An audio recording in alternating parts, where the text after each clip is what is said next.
दोस्तों, शुरू करने से पहले यदि आप लोग भी भगवान श्री कृष्ण को सच्चे दिल से मानते हैं तो इस वीडियो को लाइक जरूर से जरूर करें। महाभारत में कई घटना संबंध और ज्ञान विज्ञान के रहस्य छिपे हुए हैं। महाभारत का हर पात्र जीवंत है, चाहे वह श्री कृष्ण हो, कौरव, पांडव, कर्ण हो या धृष्टद्युम्न, शल्य, शिखंडी, विदुर और कृपाचार्य हो।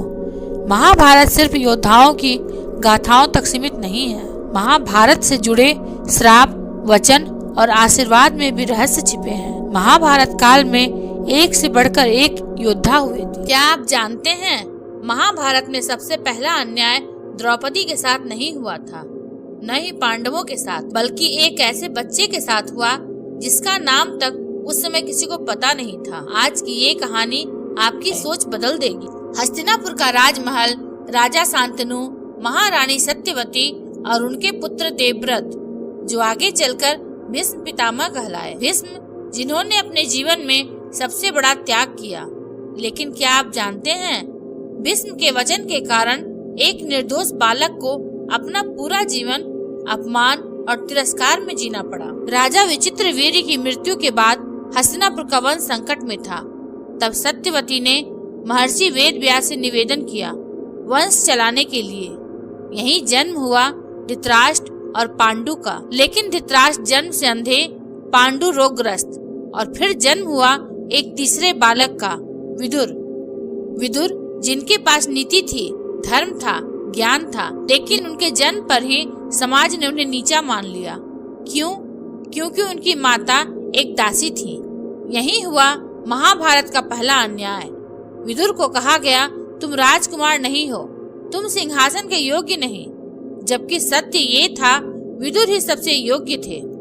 सोचिए, धृतराष्ट्र अंधे होने के बावजूद राजा बने, पांडु बीमारी होने के बावजूद राजा बने, लेकिन विदुर सिर्फ माँ की पहचान के कारण सिंहासन से दूर कर दिए गए। क्या ये न्याय था या समाज की सबसे पहली भूल? यही पहला अन्याय आगे चलकर हजारों अन्यायों की जड़ बना। विदुर के बाद कभी मानी नहीं गई। धृतराष्ट्र ने गलत निर्णय लिए, दुर्योधन को खुली छूट मिली, पांडवों का अपमान हुआ, द्रौपदी का चीर हरण हुआ। अगर पहले अन्याय को वहीं रोक दिया जाता तो क्या महाभारत होती? विदुर ने बार बार चेतावनी दी, दुर्योधन गलत है, शकुनी धोखा दे रहा है, पांडव धर्म के पक्ष में हैं। लेकिन हर बार उन्हें यही कहा गया, तुम दासी पुत्र हो, तुम्हारी सीमा यहीं तक है। यह केवल विदुर का अपमान नहीं था, यह धर्म का अपमान था। महाभारत हमें सिखाती है, धर्म जन्म से नहीं, कर्म से पहचाना जाता है।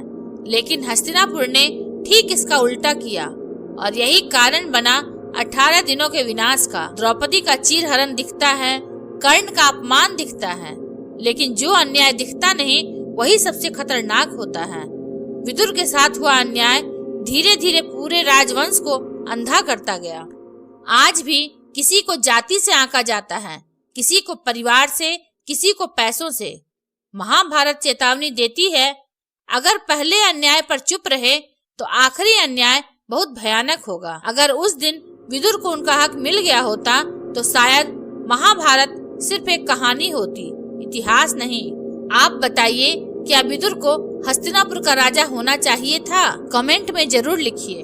पहले अन्याय ने हस्तिनापुर की नींव हिला दी थी, लेकिन महाभारत का युद्ध तभी तय हो गया था जब दुर्योधन ने अपनी पहली बड़ी गलती की।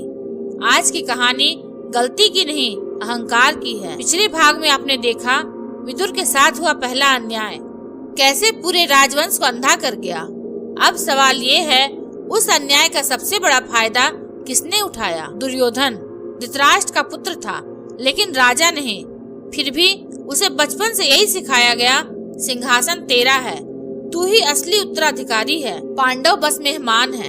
यहीं से शुरू हुआ दुर्योधन का भ्रम। दुर्योधन ने कभी खुद से ये सवाल नहीं पूछा, क्या मैं योग्य हूँ? उसने मान लिया, मैं राजा हूँ, चाहे धर्म साथ दे या नहीं। यही उसकी पहली और सबसे खतरनाक गलती थी। विदुर ने कहा, राज्य धर्म से चलता है, अन्याय से नहीं। पांडवों को नीचा दिखाना पूरे वंश को डुबो देगा। लेकिन दुर्योधन ने क्या किया? हंस दिया। और यही उसने दूसरी गलती की, ज्ञान का अपमान। जब बुद्धि को ठुकराया जाता है तो चालाकी जगह ले लेती है। यहीं से आया शकुनी। शकुनी ने दुर्योधन को वो बताया जो वह सुनना चाहता था। तू ही राजा है, पांडव तेरे शत्रु हैं, धर्म कमजोरी है। दुर्योधन ने शकुनी को मित्र चुना और विदुर को छोड़ दिया।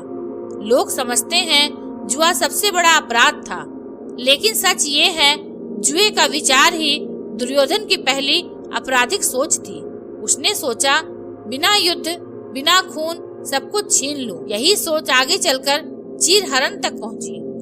दुर्योधन ने कभी खुले युद्ध से पहले धर्म का सामना नहीं किया।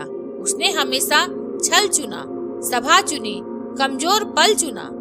यही कारण था कि श्री कृष्ण ने भी अंत में नियम तोड़े। अगर दुर्योधन विदुर की सुन लेता, अहंकार छोड़ देता, खुद को राजा नहीं सेवक समझता, तो शायद महाभारत सिर्फ उत्तराधिकार का विवाद होती, युद्ध नहीं। आज भी लोग पद को योग्यता से बड़ा मानते हैं, सलाह को कमजोरी समझते हैं, अहंकार को आत्मविश्वास कहते हैं। महाभारत कहती है पहला अन्याय अगर सुधर जाए तो आखिरी विनाश नहीं आता। दुर्योधन बुरा पैदा नहीं हुआ था, लेकिन उसने गलत को सही मानने की आदत बना ली थी, और यही आदत राजाओं को भी राक्षस बना देती है। आप बताइए, अगर दुर्योधन विदुर की बात मान लेता तो क्या महाभारत रुक सकती थी? कमेंट में लिखिए। अहंकार की पहली गलती सबसे सस्ती लगती है। अगर आपको यह वीडियो अच्छा लगा हो तो इसे लाइक, शेयर और सब्सक्राइब अवश्य करेंगे। धन्यवाद।